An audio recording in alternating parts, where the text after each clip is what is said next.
بسم اللہ الرحمن الرحیم. ناظرین، ویلاگ نمبر 138 یعنی پانچویں قسط. آج غزوت ہمرا، غزوہ ہے ہمرا الاسد.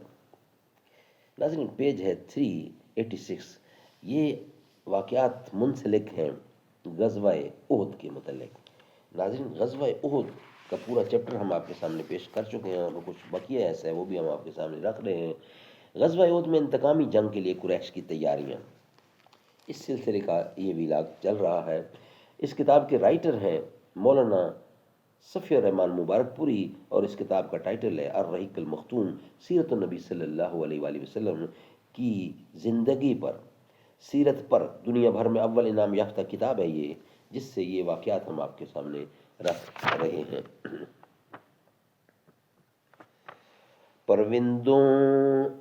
پرندوں کی دنیا کا درویش ہوں میں، پرندوں کی دنیا کا درویش ہوں میں، کہ شاہین بناتا نہیں آشیانہ.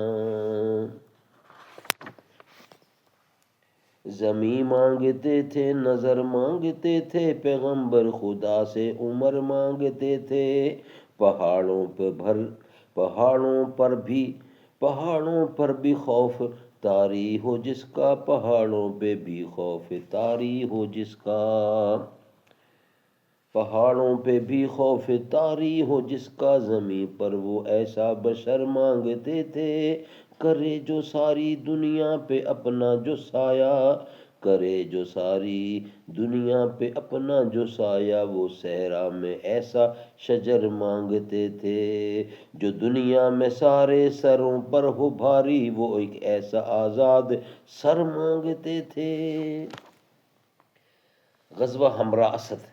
ادھر رسول اللہ صلی اللہ علیہ وسلم نے پوری رات جنگ سے پیدا شدہ صورتحال پر غور کرتے ہوئے گزاری.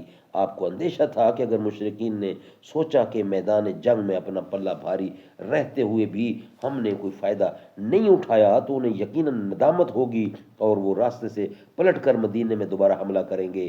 اس لیے آپ نے فیصلہ کیا کہ بہرحال مکی لشکر کا تعاقب کیا جانا چاہیے. چنانچہ اہل سیر کا بیان ہے کہ رسول اللہ صلی اللہ علیہ وسلم نے معرکہ احد کے دوسرے دن یعنی یکم شنبہ 8 شوال سنہ 3 ہجری کو صبح اعلان فرمایا کہ دشمن کے مقابلے کے لیے چلنا ہے، اور ساتھ ہی یہ بھی اعلان فرمایا کہ ہمارے ساتھ صرف وہی آدمی چل سکتا ہے جو معرکہ احد میں موجود تھا. تاہم عبداللہ بن ابی نے اجازت چاہی کہ آپ کا ہم رکاب ہو، مگر آپ نے اجازت نہ دی. ادھر جتنے مسلمان تھے اگرچہ زخموں سے چور، غم سے نڈھال اور اندیشہ و خوف سے دوچار تھے، لیکن سب نے بلا تردد سر اطاعت خم کر دیا. حضرت جابر بن عبداللہ نے بھی اجازت چاہی، جو جنگ احد میں شریک نہ تھے.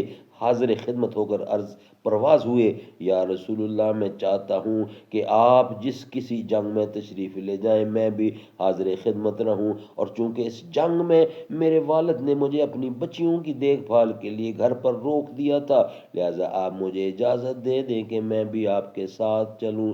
اس پر آپ نے انہیں اجازت دے دی. پروگرام کے مطابق رسول اللہ مسلمانوں کو ہمراہ لے کر روانہ ہوئے، اور مدینے سے 8 میل دور ہمراہ الاسد پہنچ کر خیمہ زن ہوئے.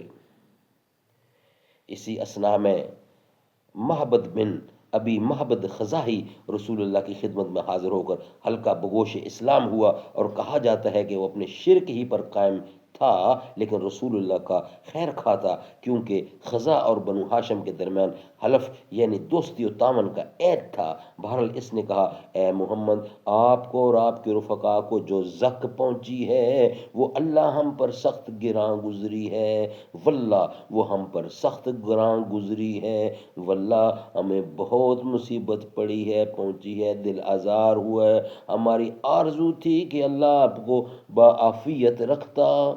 اس اظہار ہمدردی پر رسول اللہ نے اس سے فرمایا کہ ابو سفیان کے پاس جائے اور اس کی حوصلہ شکنی کرے.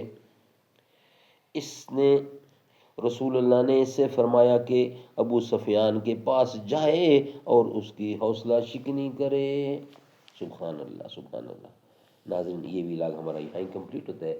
نیکسٹ ویلاگ میں انشاءاللہ بقیہ حصہ آپ کے سامنے رکھیں گے. آج کی 5 قسطیں ہماری جو کہ متعلق تھیں غزوہ احد کے، وہ پوری ہوئی. ابھی غزوہ احد کا سبجیکٹ ہی چل رہا ہے. کیونکہ احد میں مسلمانوں کو نقصان بھی ہوا، لیکن پھر بھی پلٹا دیا انہوں نے، اللہ نے پھر بھی کامیابی دی۔ بقیہ حصہ انشاءاللہ کل رکھیں گے آپ کے سامنے۔ آج کی 5 قسطیں مکمل ہوئیں۔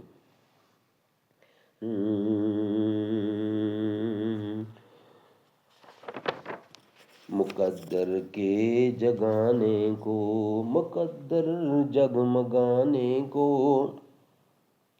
نبی کا نام کافی ہے میری قسمت جگانے کو، نبی کا نام کافی ہے، نہ تخت و تاج کی حاجت، نہ مال و زر کی چاہت ہے، میرے سارے گھرانے کو نبی کا نام کافی ہے، محمد نام لینے سے سکون قلب ملتا ہے، مضطر بہلانے کو، دل مضطر بہلانے کو نبی کا نام کافی ہے، محمد نام لینے سے سکون قلب ملتا ہے، دل مضطر بہلانے کو نبی کا نام کافی ہے۔